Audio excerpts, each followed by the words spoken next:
કેમ છો વિદ્યાર્થી મિત્રો? સ્વાગત છે આપ તમામનું શિવમ એકેડમીના ઓનલાઈન એજ્યુકેશન પ્લેટફોર્મ પર. વિદ્યાર્થી મિત્રો, આજે આપણે ધોરણ 6 સામાજિક વિજ્ઞાનનું જે બીજો પાઠ છે મહાસાગરો અને ખંડો, તેની આના પહેલાના વિડીયોમાં આપણે શરૂઆત કરેલી હતી. આજે આપણે એમાં આગળ વધશું. આના પહેલાના વિડીયો લેક્ચરમાં આપણે મહાસાગરોની અને ખંડોની પૃથ્વી પર વિસ્તરણ જોઈ ગયા હતા. આજે આપણે તેમાં મહાસાગરોમાં વિગતવાર ચર્ચા કરવાના છીએ. તો વધુ સમય ન બગાડતા આપણે આજના વિડીયોની શરૂઆત કરીએ.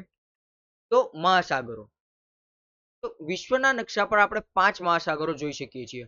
હવે વિશ્વના નકશો તમે લેખશો ને એમાં 5 મહાસાગર આપણે વિભાજિત કરેલા છે.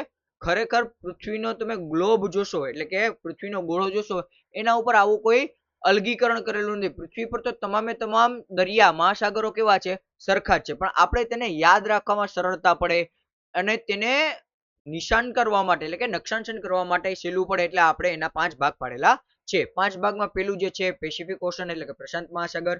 ત્યારબાદ બીજું એટલાન્ટિક મહાસાગર, ત્રીજું હિન્દ મહાસાગર, ચોથું આર્કટિક મહાસાગર અને પાંચમું દક્ષિણ અથવા તો એન્ટાર્કટિકા મહાસાગર છે. હવે મેં તમને અત્યારે જ કીધું કે ભાઈ ખરેખર કુદરતે એવું કઈ અલગ કર્યું નથી, પણ આપણે એનું વિભાગીકરણ કરેલું છે યાદ રાખવા માટે અને ઉપયોગ કરવા માટે. ખરેખર કુદરત આવું અનુસરતી નથી.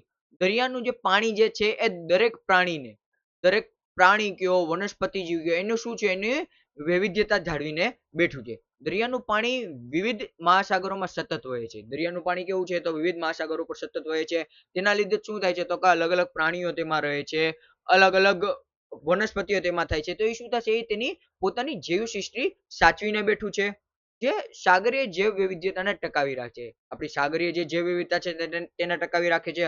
હવે હું વાત કરું શેવાળ, તો શેવાળ જે છે એ પાણીમાં જ થાય છે, એટલે કે સમુદ્રમાં જ થાય છે. અથવા તો આપણે ઘરે ક્યાંક પાણી થયું તો ત્યાં એટલી બધી નથી થતી, પણ હું સ્પેસિફિક સમુદ્રની વાત કરું તો શેવાળ જે છે ને આપણી પૃથ્વી પરના ઓક્સિજનની જેટલી જરૂરિયાત છે એના 50 થી 40% હિસ્સો એમાંથી આવે છે. આપણે જે સહારાના રણ છે તેમાંથી તો આવે જ છે, પણ આમાંથી પણ આપણને એમેઝોન જંગલમાંથી તો આવે જ છે. સહારાના રણમાંથી નહીં, પણ એમેઝોન જંગલમાંથી તો આવે જ છે. પણ આ પણ એટલું જ આપણને ઉપયોગી થાય છે. તો એ પોતાની શું જૈવ વિવિધતા ટકાવી રાખે છે અને દરેકને જીવન જીવવાનો મોકો આપે છે. વનસ્પતિ અને અન્ય પ્રાણીઓને પ્રજાતિઓ મહાસાગરમાં જોવા મળે છે. ઘણી બધી મહાસાગરમાં પ્રજાતિઓ જોવા મળે છે. દરિયાઈ વનસ્પતિ સૃષ્ટિમાં શેવાળ અને તમામ સમુદ્રી ઘાસનો સમાવેશ થાય છે. ઘણી બધી સમુદ્રી ઘાસોનો છે તેમાં સમાવેશ થાય છે. અને પ્રાણી સૃષ્ટિમાં રંગબેરંગી માછલીઓ, ડોલ્ફિન, વહેલ, ઊંડા દરિયાની હજારો રહસ્યમય જાતિઓ.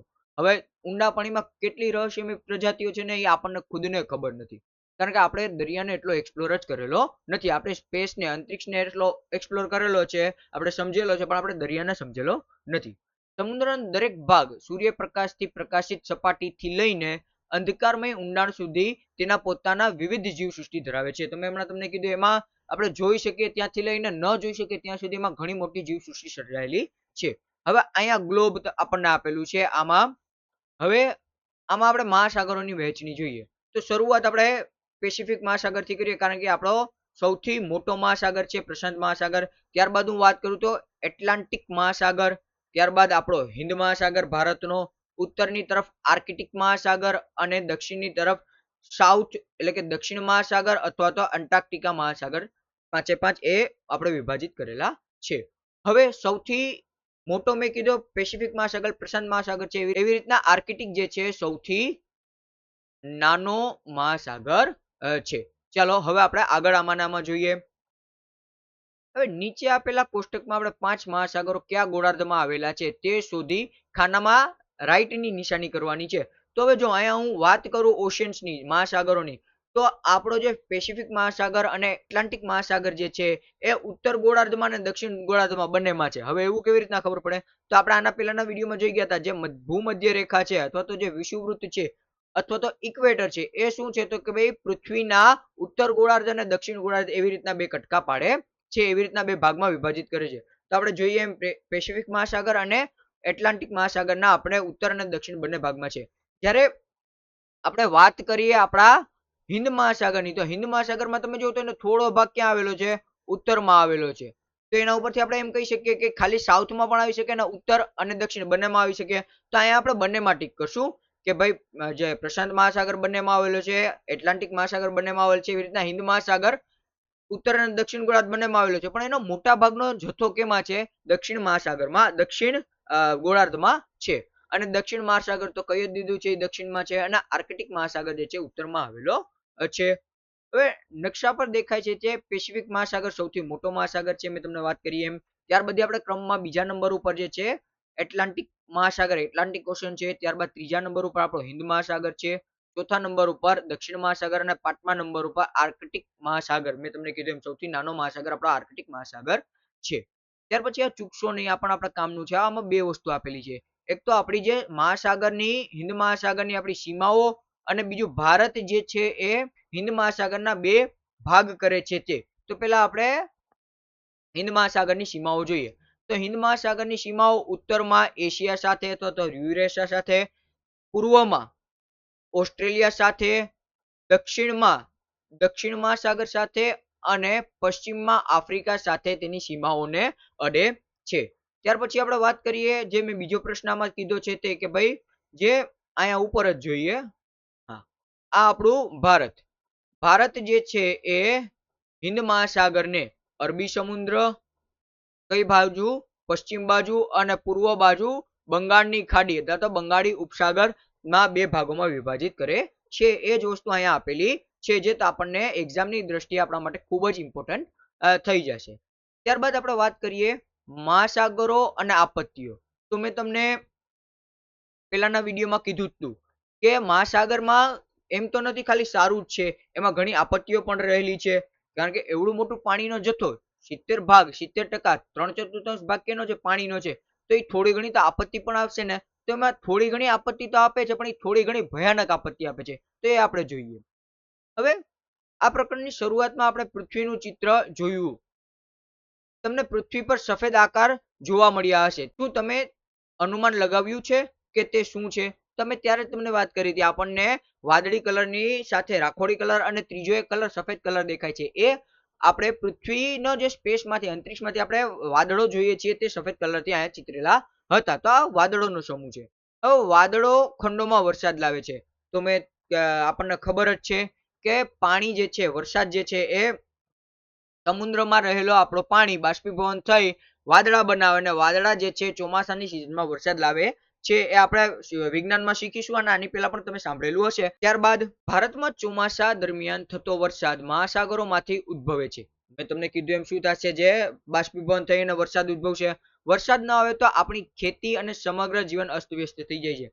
પાણી વગર, આપણે કહેવાય ને જળ એ જ જીવન, જળ એ જ જીવનનું અહીંયા એ વસ્તુ થશે. કારણ કે આપણી પાસે પીવાનું પાણી, આપણે ગઈકાલના લેક્ચરમાં વાત કરી હતી, 3% જ રહેલો છે, 3% છે. તો વરસાદ આવશે તો આપણી પાસે પીવાનું પાણી, આપણો ભૂગર્ભ જળ એટલો ઇન્ક્રીઝ થશે ને, એટલો વધશે ને.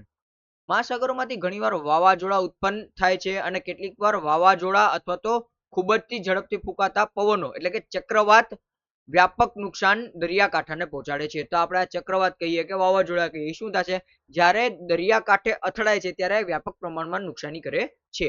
આ તો આપણે વાત કરી ચક્રવાતની કે વાવાઝોડાની. બીજું એક જે છે નામ સુનામી. તો સુનામી એક ખૂબ મોટી આપત્તિ છે, અને બીજી કુદરતી આપત્તિ છે. મહાસાગરમાંથી ઉદ્ભવે છે, આપણે મહાસાગરની જ વાત કરીએ છીએ. આ શું છે, તો આ વિશાળ અને શક્તિશાળી સમુદ્રી મોજા છે. વિશાળ અને શક્તિશાળી સમુદ્રી મોજા છે. થવાનું કારણ, તો સમુદ્રમાં તળિયે ભૂકંપ આવે અથવા તો જ્વાળામુખી ફાટે ને ત્યારે સુનામી આવે છે. ખૂબ મોટા ઊંચા મોટા મોજા આવે છે. હવે ચૂકશો નહીં, આમાં આપણે થોડીક માહિતી મેળવીએ. 1 માર્કનો ક્વેશ્ચન આમાંથી પણ આપણો નીકળી શકશે. હવે અહીંયા શું આપેલું છે, તો ડિસેમ્બર 2004 ના રોજ ભારત અને હિન્દ મહાસાગરની આસપાસના 13 દેશોમાં શક્તિશાળી સુનામીના મોજા ત્રાટક્યા હતા. શક્તિશાળી હવે ક્યાંથી થયા હતા, તો એ પણ આપણને આપ્યું છે. ઇન્ડોનેશિયાના આવેલા ભૂકંપને કારણે સુનામી આવી હતી, ઇન્ડોનેશિયાને કારણે થઈ હતી. હવે ઇન્ડોનેશિયામાં જે ભૂકંપ આવ્યો અને સુનામી આવી તેના કારણે શું થયું, અંદમાન અને નિકોબાર ટાપુઓ, પછી કેરળ અને તમિલનાડુ, એ ત્રણેય રાજ્યોમાં શું હતું, ગંભીર અસર થઈ હતી. હવે આ પ્રકારની સુનામી ભાગ્યે જ જોવા મળે છે. તો આવી ઘટના હરોબરોજ થતી નથી, પણ ભાગ્યે જ થાય છે. સૌથી વધુ આ સુનામી જે છે જાપાનમાં થાય છે, એવું તમે સાંભળેલું હશે. હવે આ ભલે ખૂબ ઓછી માત્રામાં થાય છે કે ક્યારેક થાય છે, પણ એ નુકસાન છે ને ખૂબ મોટો કરી જાય છે. હવે આના માટે છે ને આપણે પૂર્વ ચેતવણી પ્રણાલી કરેલી છે, કારણ કે આની આપણે પહેલાથી જ આગાહી કરી શકીએ છીએ. હવે આનો ઉપયોગ આપણે હિન્દ મહાસાગરમાં સુનામીની ચેતવણી પ્રણાલી માટે, અને ભારત સહિત ઘણા બધા દેશો આનો યોગદાન કરે છે, આનો ઉપયોગ કરે છે. હવે ત્યારબાદ આપણો ક્વેશ્ચન અહીંયાથી પણ નીકળી શકે કે જાનમાલના નુકસાન તરફ દોરી જતી ઘટનાઓને આપત્તિ વ્યવસ્થાપન હેઠળ નિયંત્રણ કરવામાં આવે છે. જે આપત્તિ વ્યવસ્થાપન છે આપણું ભારતનું, એના અંતર્ગત આને નિયમન કરવામાં આવે છે. હવે એનું નામ શું છે? તેનું નામ છે નેશનલ ડિઝાસ્ટર મેનેજમેન્ટ ઓથોરિટી. તો બસ બાળકો, આજે આપણે અહીંયા સુધી રાખીએ. ખંડોથી આપણે આવતીકાલે જોવાના છીએ.